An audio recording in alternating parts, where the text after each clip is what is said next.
There's certain people, especially like you think like the type A personalities, people who are like business executives, CEOs, owners. When we think of them, what do they tend to be like? Not all, but what do they tend to be like? Driven, give me the details. I want bullet point steps. I don't want the big narrative. I don't want the big story. Get to the point. Well, if 80% of your customers are that type of personality, what should your emails look like? So let's talk now about the customer.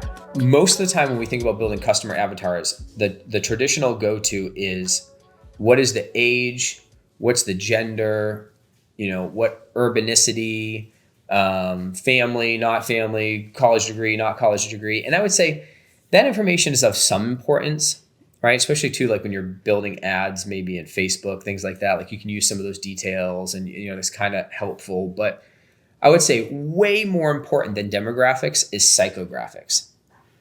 Psychographics. How does your best customer make decisions? What do they believe to be important? What are their interests? What do they like? What are they motivated by? What do they desire? Those things are way more important than demographics. If I can understand the buying motivation of my customers, the true problems that they're trying to solve, the emotions that are attached to it, then it's going to be way easier for me to go back on my other side and say, here's our Bob. Here's what we do best in the world. Here's the benefit of the benefit of the benefit. It matches your core psychographics. And that's going to get people to be way more motivated to take action. So demographics, psychographics, personality profile. Here's a really interesting one. This is kind of like double advanced 2.0.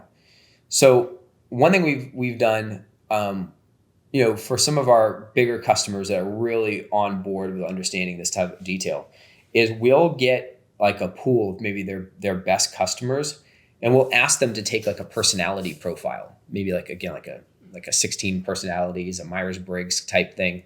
And all of a sudden you realize like, wow, out of all of our customer base, most of our customers fit into 2 personality profiles. Well, those personality profiles could be a huge difference. Like, there's certain people, especially like you think like the type A personalities, people who are like business executives, CEOs, owners. When we think of them, what do they tend to be like? Not all, but what do they tend to be like? Driven, give me the details. I want bullet point steps. I don't want the big narrative. I don't want the big story. Get to the point. Well, if 80% of your customers are that type of personality, what should your emails look like? What should your videos look like? What should your sales pitch be like? You can personalize your communication to that individual, and now you're giving them messaging they're more likely to adopt. They're more likely to resonate with. You may have customers that are wildly different, right? You might have different pockets. Well, as we're going to talk about next with automation, you could actually do things where you could mark in your CRM the personality profile of the person that you're trying to message to. And dependent on what personality profile they have, you could send them a completely different set of emails. Emails talking about the same thing, trying to get them to do the same thing, but with a completely different messaging based on who that person is. And that's where these 3 things come together: personalization, automation, optimization. That's a big one if you're going to get really serious about this. And then likewise, learning style. Now, it might be difficult to figure out like, oh yeah, well, Jane on my email list is more of a visual learner than an auditory or a kinesthetic. But one thing you can do is you could actually provide with all of your information, all 3 learning styles. So you got auditory, visual, and kinesthetic. And what do I mean by that? What if your landing pages had videos, which is visual, written text, which is actually audible because they're hearing their voice when they're reading the text?